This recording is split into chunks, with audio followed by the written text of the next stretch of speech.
Saudações a todos que nos acompanham neste momento.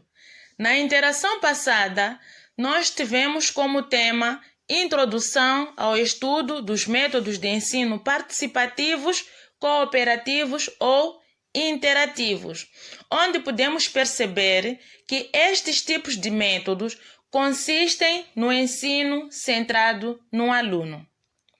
Neste contexto, o professor pode... Hoje vamos falar sobre animais domésticos. O que são animais domésticos, meninos? Assim como vocês estão sentados, 2 a 2, cada um conversa com o seu par, cada um conversa com o seu vizinho de carteira. O que são animais domésticos? Vamos todos pensar, partilhar com o seu colega vizinho de carteira o que são animais domésticos. Então os alunos entre eles começam a debater. Um aluno conta para o outro o que são animais domésticos e vice-versa. Entre eles vão lá debatendo o que são animais domésticos, não sei o quê. O professor vai lá gerindo o debate. E ao sinal do professor, o professor vai mandar levantar os pares, por exemplo. Quem é que já conversou sobre os animais domésticos? Eu. Vamos levantar aquele par aí. Diga o que o teu colega disse. Qual foi a definição de animal doméstico que teu colega te falou? Estão a perceber como funcionam os métodos participativos? Então, será o colega a dizer o que o outro colega disse. Não é o aluno a apresentar a sua própria ideia. No método de elaboração conjunta, o aluno levanta a mão para apresentar aquilo que ele está a pensar para a turma e para o professor. Mas no método participativo, não. O aluno não apresenta a sua ideia, ele apresenta a ideia do grupo. Então, esta forma de trabalhar que eu acabei de referir aqui, do professor solicitar que os alunos conversem entre eles 2 a 2, nós chamamos de método de trabalho aos pares ou em grupo. Percebem? E o método de trabalho aos pares é um tipo de método participativo ou interativo. Hoje nós vamos fazer a descrição de cada método participativo ou interativo. Lembram-se, né? Que na aula passada nós mencionamos os métodos participativos ou interativos. Portanto, hoje nós vamos fazer a caracterização, descrição de cada tipo de método participativo. Portanto, o exemplo que acabei de dar aqui, do professor solicitar que os 2 a 2 conversem para debater um tema, chama-se método de trabalho aos pares ou em grupos. Como é que acontece? Este método permite discussões e ajuda mútua e maior acesso ao material. Pensar, partilhar e apresentar.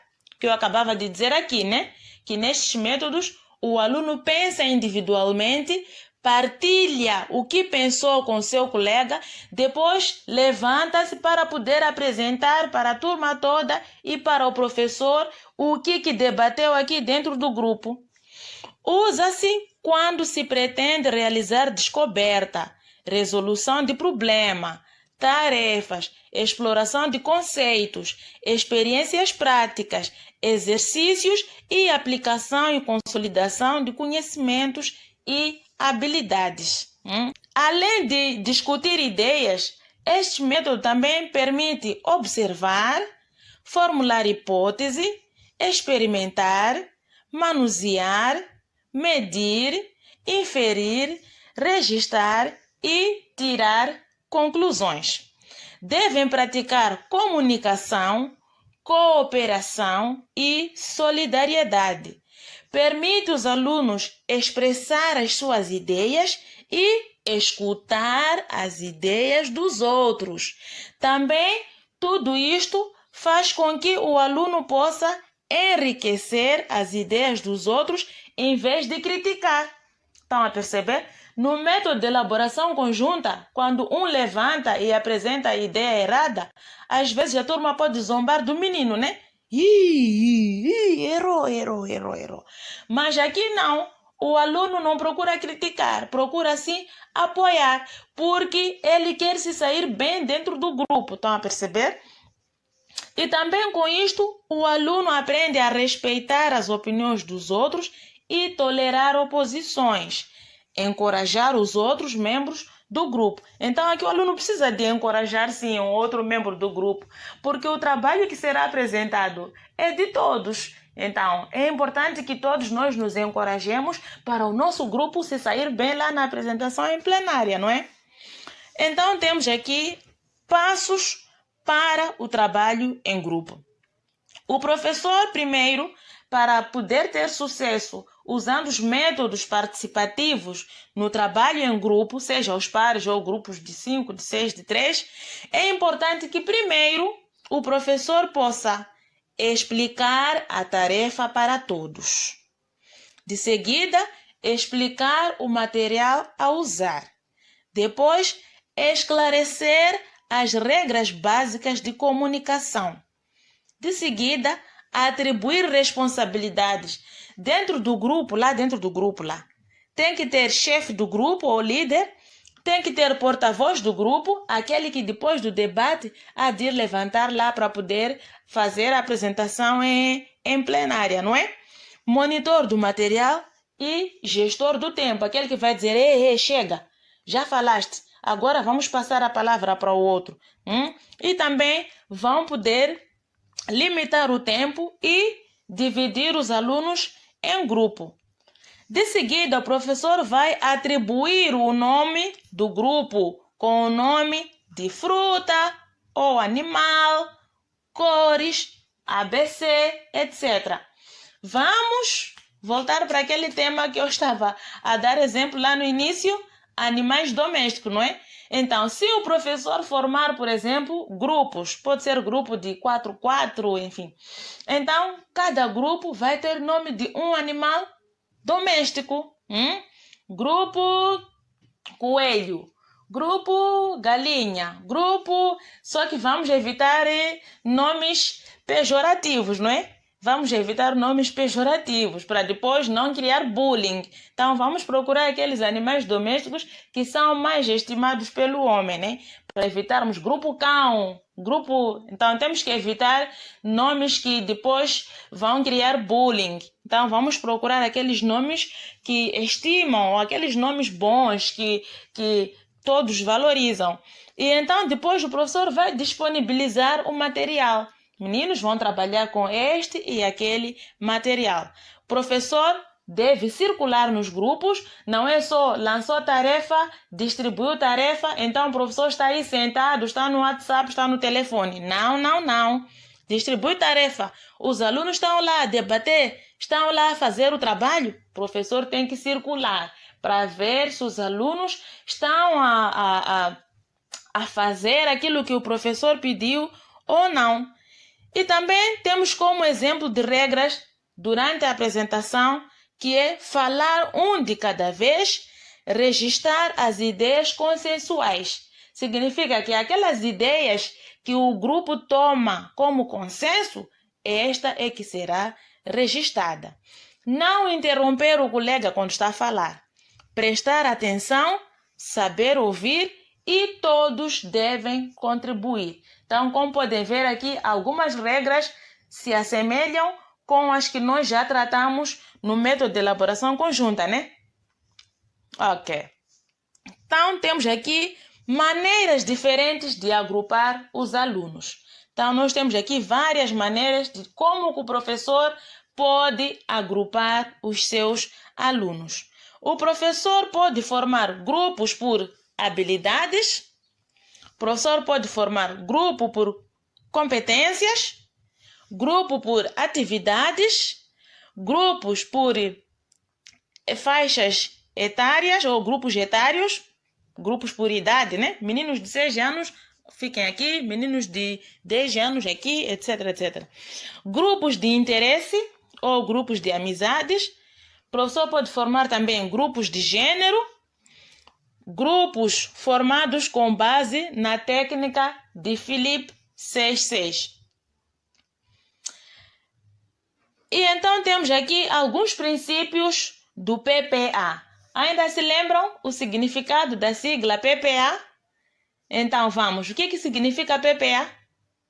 Pensar, partilhar e apresentar, certo?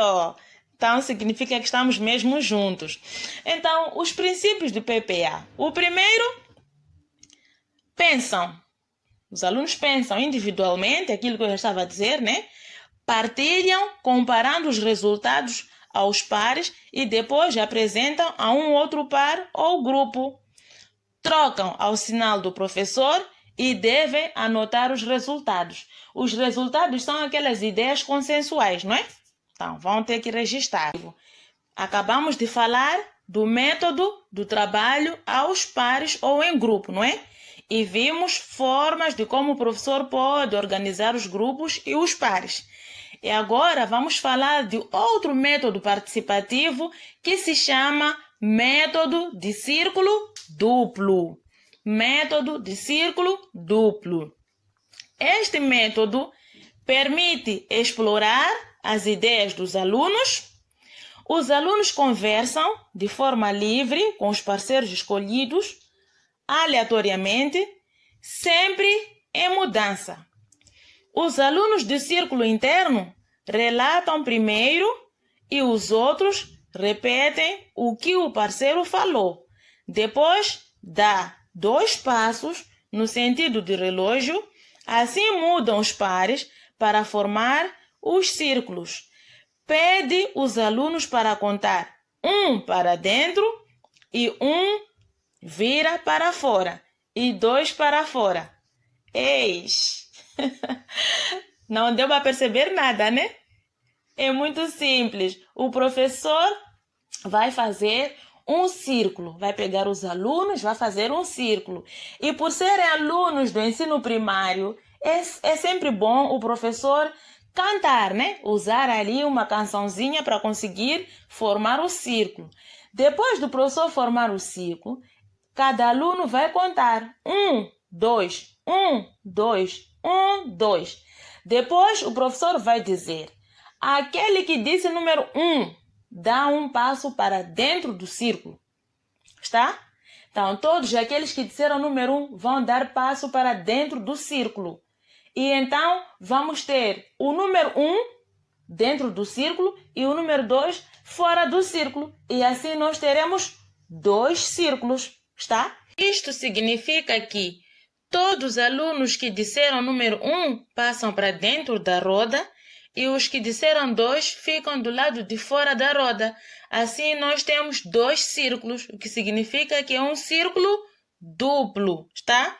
Como podemos ver aqui nessas imagens, que constam no Manual de Psicopedagogia, na página 149, estão a ver? Observem bem aqui a imagem. Temos este círculo amarelo por dentro e este círculo azul por fora. Então, o círculo que está por dentro simboliza os alunos que contaram o número 1 e que deram passos para dentro do círculo.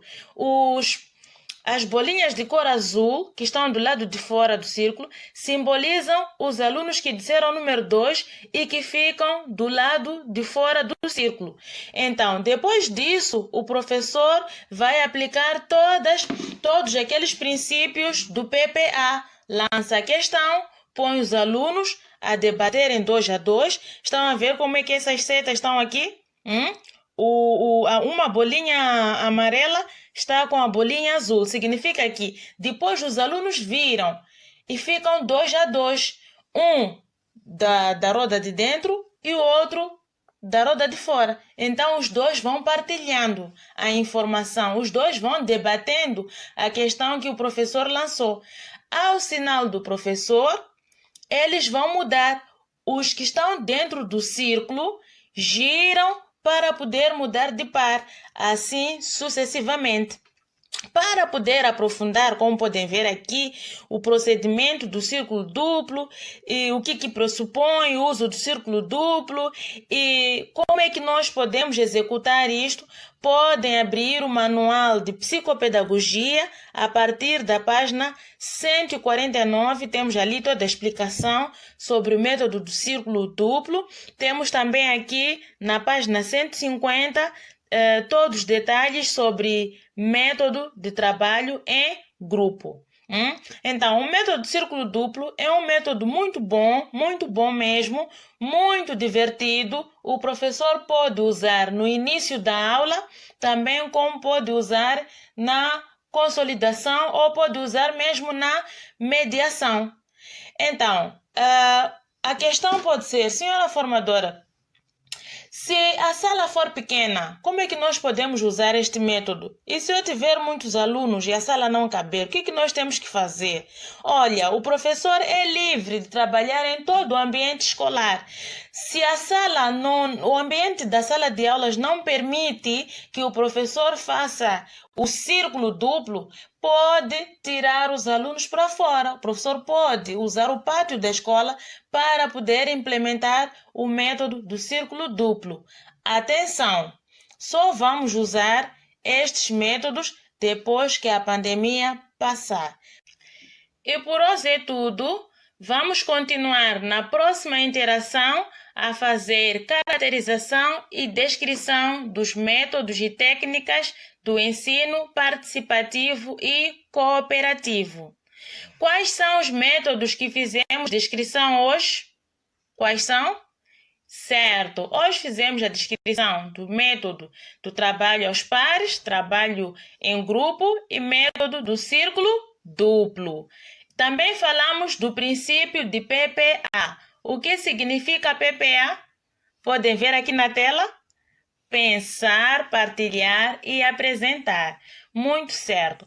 Para continuar a ler conteúdos sobre métodos e técnicas participativas, podem ler o resumo que mandamos ali no grupo do WhatsApp, que o doutor mandou aí no grupo do WhatsApp, para poderem ler, resolver os exercícios que estão ali e também podem complementar com o manual de psicopedagogia a partir da página 148, 149 e 150. Ali vão encontrar todos os detalhes sobre método de trabalho aos pares, trabalho em grupo e método do círculo duplo. Gratos pela atenção dispensada. Não se esqueça de clicar no sinal de gosto, marque a sua presença e apresente dúvidas aqui no espaço de comentários. Fique em casa e evite o coronavírus.